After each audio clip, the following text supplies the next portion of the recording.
ఉప ముఖ్యమంత్రి పవన్ కళ్యాణ్ మాట మంతి లేకపోతే మాట మంటలో మరో 2 కోణాలున్నాయి అని చెప్పాను నేను. అందులో అతి తీవ్రమైంది అది అధికారిక కార్యక్రమం అయినప్పటికీ కూడా నేను ముఖ్యమంత్రికి చెప్పను, ప్రజలకే చెప్తాను, ప్రజలతోనే మాట్లాడతాను. ప్రజలతో మాట్లాడండి. కానీ ఒక ప్రభుత్వం అంటేనే ముఖ్యమంత్రి. మన రాజ్యాంగం ప్రకారం ముఖ్యమంత్రి, ప్రధానమంత్రి. మన భారత రాజ్యాంగం చెప్పేది అది.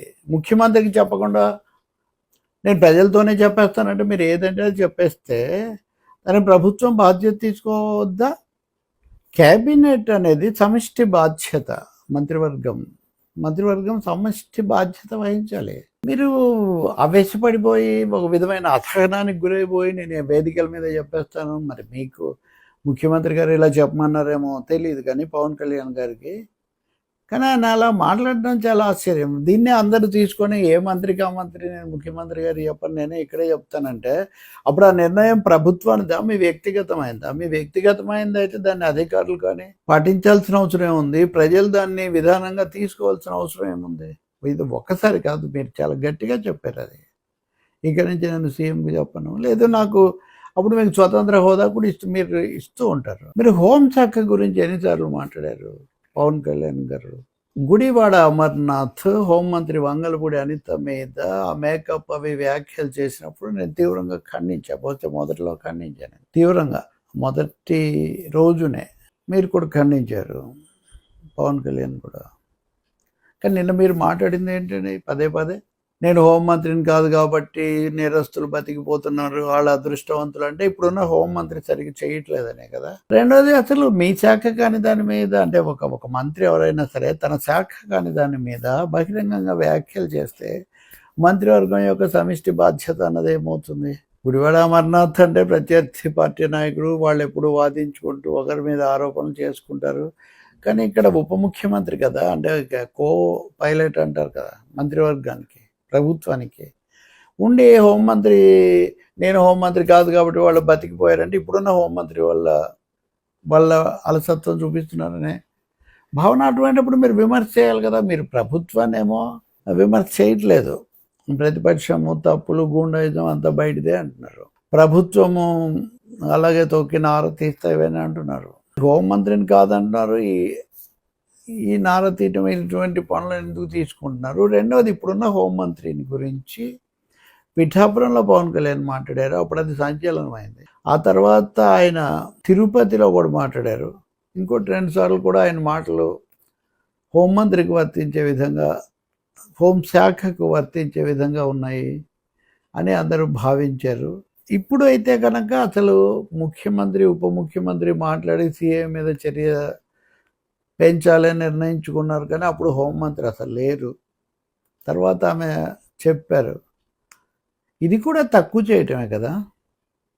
అంటే ఒక విధంగా ప్రత్యర్థి పార్టీ వాళ్ళు వ్యక్తిగతమైన వ్యాఖ్యలు చేసుంటే మీరు, అంటే మంత్రివర్గ సభ్యులైన వాళ్ళు హోంమంత్రి సరిగ్గా లేరని చెప్పడమే కదా. నేను చాలా కాలంగా మాట్లాడలేదు, అప్పుడెప్పుడో పిఠాపురంలో తప్ప మళ్ళీ నేను శాంతి భద్రతల దగ్గరికి పోలేదని నిన్న పవన్ కళ్యాణ్ అన్నారు. కానీ లా అండ్ ఆర్డర్, శాంతి భద్రతలు, రూల్ ఆఫ్ లా, ఈ అంశాన్ని నిన్న మొత్తం ఆయన చెప్పిందంతా శాంతి భద్రతలు హోంశాఖ. ఒక్క హోంశాఖ లేకపోతే హోంశాఖ మంత్రి సరిగ్గా చేయలేదు అన్న ఒక పదం వాడలేదు, కానీ ఇంకా మిగిలినవన్నీ అనేసారు. ఇది కూడా తక్కువ చేయటమే కదా. సాటి మంత్రిని గురించి బహిరంగంగా అన్ని రకాలుగా అన్నిసార్లు అన్నాడు. ఇక్కడ కూడా మళ్ళీ సామాజిక కోణం కూడా ఉంది.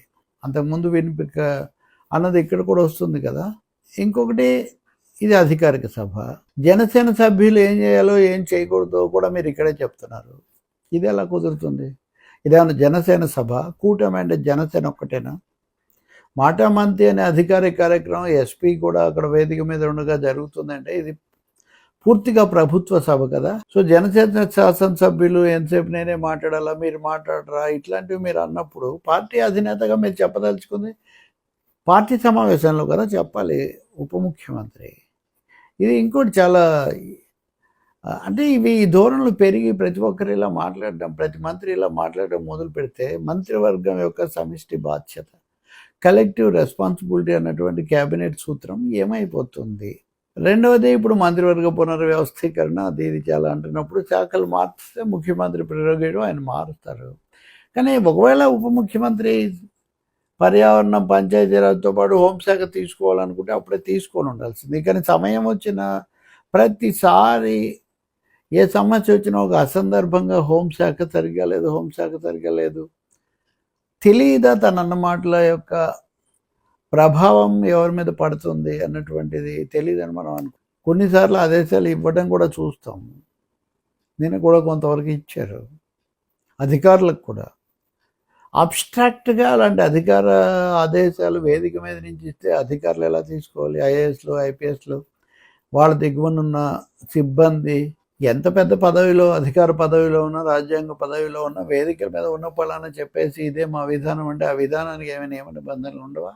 కాబట్టి ఇక్కడ ప్రభుత్వ నియమావళి, అలాగే సాటి మంత్రి యొక్క బాధ్యత, పరిధి, ఇలాంటి వాటిని కూడా ఉల్లంఘించేసి లేదా బేఖాతరు చేసి అసలు ముఖ్యమంత్రికి కూడా చెప్పబోను అంటే మీ మధ్య ఉన్న సంబంధాలను బట్టి మంత్రులు సర్దుకోవచ్చునేమో, కానీ అది ప్రజలకు మటుకు సరైన సంకేతం వెళ్ళదు. ప్రజల సంగతి సరే, వాళ్ళు ఏదో ఓటర్లుగా, పౌరులుగా ఉంటారు, కానీ అధికారుల మాట ఏంటి? వాళ్ళు బాధ్యతలు నిర్వహించాలి కదా. రేపు పొద్దు నుంచి ప్రతి ఒక్కరు వెళ్ళి ఉప ముఖ్యమంత్రి వేదిక మీద ఇలా చెప్పారు, మీరు ఎందుకు పాటించారంటే వాళ్ళు ఏం చేయాలి?